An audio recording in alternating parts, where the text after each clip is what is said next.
Oh my goodness, long time no see. Sorry I haven't blogged in a while. I've been super busy. I got to China, as you saw in my last video, and I entered Beijing Foreign Language and Cultures University, Beijing Yuan Daxue, and it's pretty awesome so far. It's an international university, so there's Chinese kids learning English, but then there's kids from like every other country that are all here to learn Chinese. And some of them are doing like a 6-month intensive program. Some of them are doing like a longer 1-year program, like I am. So I'll start with my little immediate surroundings just to clear all that up. So I came to BLCU, and I'm on full scholarship, and you would think that, like, if you were on full scholarship from a university, they'd treat you really awesome. Like, hey, like, you're so good, we're going to pay you to come here. Like, not only do I not have to pay anything, but I also get, like, 200 US a month stipends, which is awesome. And so, you know, like, it's so good they're going to pay me to come here. So you would think that the dorms would be comfortable, at least. But you'd be wrong entirely. Alright, so here's like the dorm situation. Is that I come in there, there's no lights in the hallway, the elevator's crap, everything smells like pee and steam. I go into the room and it's like so nasty. My friends had like roaches, and in their room we just had mosquitoes. But Chinese mosquitoes, let me tell you, they're like nothing to mess with. I woke up after one night staying in this room. I wake up and I have like 30 mosquito bites like all over my body, because I just sleep like in my boxers, like, and it was like, you know, like usually you want to save electricity, so you just sleep with your air conditioning off, and it's not a big deal because you're unconscious. So, you know, like, I'm on top of my covers because it's, you know, like a little warm, and like these mosquitoes were just like, and seriously, like, it was like on my face, like just my entire body was just screwed, except for, like, thank Christ I was wearing boxers, because that would have sucked. So we moved out. We made the decision immediately, like my roommate Ryan and I, to move out. And I also had 2 friends that come from University of Delaware, and so they wanted to find a place too. So we were like, let's just find a 4-person apartment. And we found this place and moved into it within 24 hours. So I only ever had to stay, like, for 3 conscious hours in Ihalo, which is like building number 1. It's like the dorm building I was in. It's like such crap.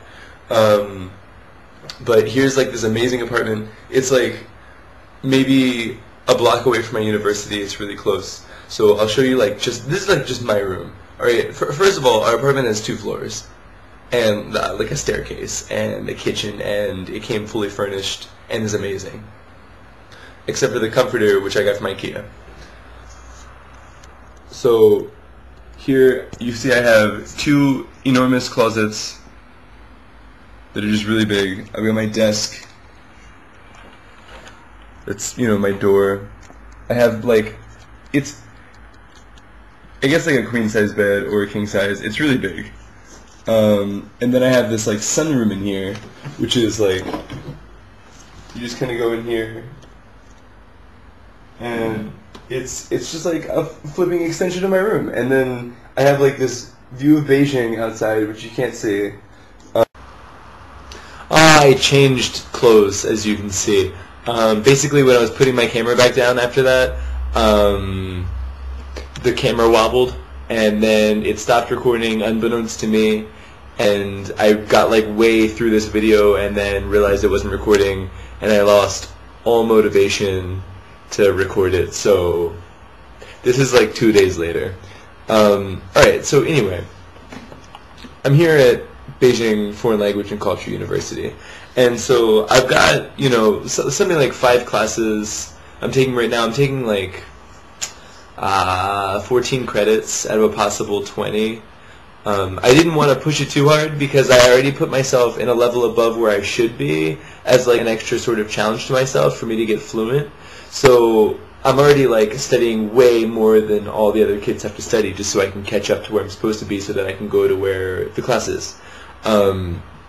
It's like kind of obnoxious, but I have to do it, I guess. Like, what can you do? So I have been just like studying the hell out of characters like every day of my life so far, and that's why I haven't been able to blog anything. I'm just way too busy.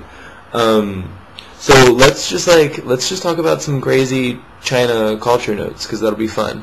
I didn't want to put anything up too soon because I want to make sure that I know all about, like, enough about China to be able to effectively judge it before I go in and make judgment.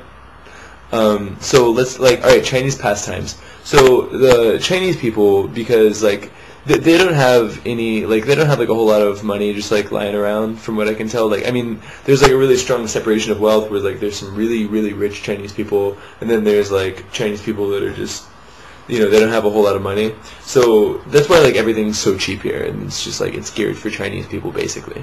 So when it comes nighttime, like, they can't go out to, like, the bars or whatever. So what do Chinese people do is they, like, grab a buddy and they say, hey, it's time to go play some games. So they will play badminton by, like, the dozens. You can't even believe. Every night there's, like, all these people suddenly come out in the street, and they have, like, 2 people with rackets. There's no net, and they just have, like, a badminton birdie, and they just, like, knock it back and forth. It's just, like, good times. There's also Janza, which is, like, a Chinese hacky sack, sort of. It's, like, a bunch of little metal discs and then 4 feathers that come out of the top. And it's a little easier than hacky sack. It's way more fun, I think, because I'm really good at it, so that works out for me. People also play, you know, there's, like, frisbee, I guess. I see a lot of people playing, like, croquet when you have a field. Just, you know, any kind of games outside that you can imagine, basketball or whatever. They're just, like, they just eat it up. Like, it's so sweet. Chinese babies, a lot of times the family can't really afford diapers, so they will just, like, cut the butt out of the child's pants. And so it's just, like, a little baby, like, bare ass just, like, walking around, you know? And so I haven't seen it yet personally, but from what my friends tell me, like, the way that it works is that when the child has to go, the mom will just, like, hold it over a trash can or, like, over a fence to where it's not her problem anymore, and just, like, the baby just, like, poofs everywhere, and then they just, you know, like, give it a little clean, and then, okay, we're done. Like, in a flash. And, like, alright, so I see, like, this guy walking the other day, and he has his kid up on his shoulders, but the baby's got no, like, there's no protection, so if the baby poops, it's going, like, right on the father's back, and I was thinking, like, this is a terrible idea.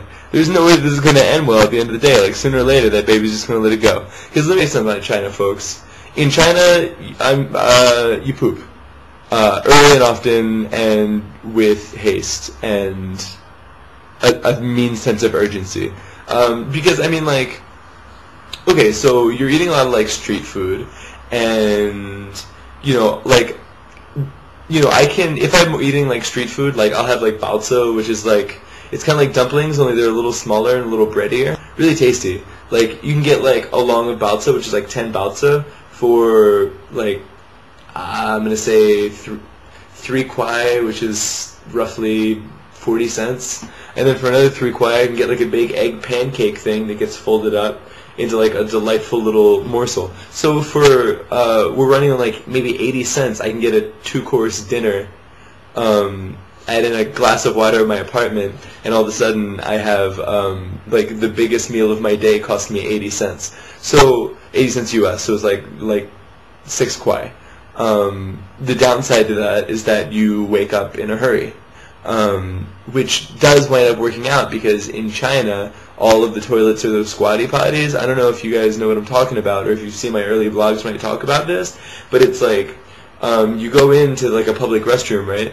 And the stalls are all, like, elevated, you know, like this much. So you step up, and the reason for that is because there's just, like, a porcelain oval sunken into the ground, and you, like, take your pants down to your knees, basically, and you just, like, you do a little squat, and it never becomes a good situation that you're just like, oh, that wasn't that bad this time. It is that bad every time.